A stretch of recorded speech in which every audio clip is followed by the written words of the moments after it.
ایران کے بادشاہ نے اپنے بیٹے کو پڑھانے کے لیے ایک استاد صاحب کا بندوبست کیا۔ استاد صاحب کو کہا کہ میرے بچے کو دین پڑھائیے، میں چاہتا ہوں کل اس نے عنان حکومت کو سنبھالنا ہے تو یہ دین سے آگاہ ہو جائے، اس کو کچھ سکھائیے، پڑھائیے۔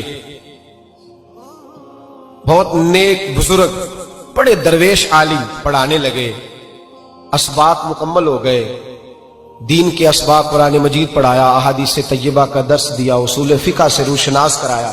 جب بچے نے مکمل تعلیم حاصل کر لی اور آمین ہو گئی، دستار ہو گئی، فارغ ہو گئے، تو پھر ایک دن استاد صاحب نے کہا بیٹے کل تم نے ضرور آنا ہے، کچھ بات کرنی ہے۔ شہزادہ گیا ملنے استاد صاحب سے، استاد صاحب نے کنڈی لگا لی، ہاتھ میں درہ پکڑ لیا، مار مار کے پورے وجود کو زخمی کر دیا، کوئی غلطی نہیں، کوئی بات نہیں، مارا۔ اب بچہ آیا آ کے بادشاہ سلامت سے کہا کہ ابا جی سمجھ نہیں آئی، بڑا مارا ہے استاد نے۔ تو سیانے تھے نا بادشاہ، یہاں تو قاری صاحب روز کٹہرے میں کھڑے ہوتے ہیں، مولوی صاحب آپ نے میرے بچے کو کیوں مارا ہے؟ آپ 8,000 کے مولوی ہیں، میرا کئی کروڑ کا بچہ ہے، سویرے بدل لیں گے، خبردار آپ نے بچے کو ہاتھ لگایا، اپنی حیثیت میں رہے معاذ۔ جو قومیں استادوں کو کٹہروں میں کھڑا کرتی ہیں وہ ترقی نہیں کر پاتی، جو استادوں کو کٹہروں میں روز کھڑا کرتے ہیں۔ کہا ابا جی بڑا مارا ہے، تو والد بڑے سمجھدار تھے، کہنے لگے بیٹا استاد باپ ہوتا ہے، وہ زیادتی نہیں کرتا، کوئی بات ہوگی میں تیرے استاد کو کٹہرے میں نہیں بلاؤں گا۔ اماں سے بات کی، اماں کہنے لگی بیٹا میں تیرے باپ سے کیسے بات کروں، ڈر آتا۔ وقت گزر گیا، 22 سال بیت گئے، 22 سال گزر گئے، بادشاہ کا انتقال ہوا، شہزادہ تخت پہ بیٹھا، پہلا حکم یہ دیا کہ میرے استاد کو بلاؤ، پہلا حکم۔ استاد جی بوڑھے ہو گئے تھے، چھڑی کے اوپر ٹیک لگا کے آئے اور بھویں سفید ہو کے جھک گئی تھیں، یوں آنکھ کھول کے بڑی مشکل سے دیکھا، کہنے لگے شہزادے حکم ہو۔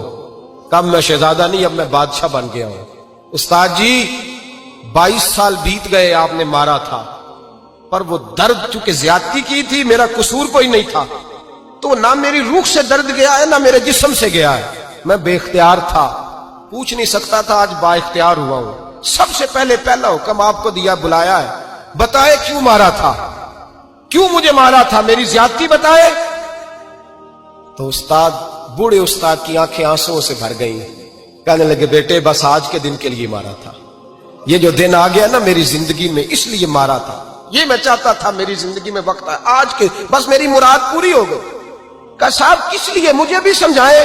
آپ فرمانے لگے کتنی دیر ہو گئی تجھے مار کھائے ہوئے، کتنا زمانہ بیت گیا؟ کہنے لگا 22 سال۔ فرمایا زخم بھولے تو نہیں، درد ختم تو نہیں ہوئی، تمہیں بات 1 منٹ کے لیے بھی تمہارے حافظے سے محو تو نہیں ہوئی؟ کہا استاد جی روز رات کو یاد آتی، روز خیال آتا تھا۔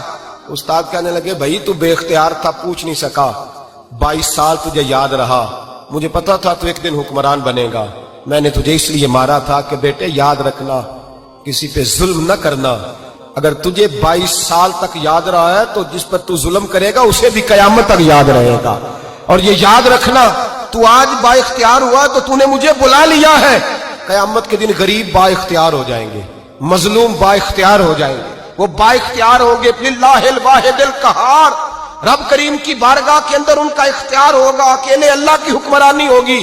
پھر وہ بلائیں گے بڑے بڑے کج کلا، دنیا میں جن کی پگڑیاں اونچی تھیں وہ سر جھکائے کھڑے ہوں گے، دنیا میں جو ڈکٹیٹر بنتے تھے ان کی پشتیں لال ہوں گی، ان کو غدار لکھا جائے گا، قیامت تک نہیں بھولے گا۔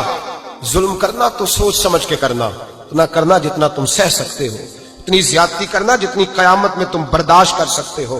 میرے نبی کریم صلی اللہ علیہ وسلم نے فرمایا ظلم سے بچو، یہ قیامت کے اندھیروں میں سے ایک اندھیرا ہوگا، زندگی میں زیادتی نہ کریں، اگر تھوڑی دیر کے لیے کوئی چیز برداشت کر جائیں گے تو وہ فائدہ دے جائے گی، کچھ دیر کے لیے اگر سہ جائیں گے تو نفع مل جائے گا، سہنے کی کوشش کریں لیکن زیادتی نہ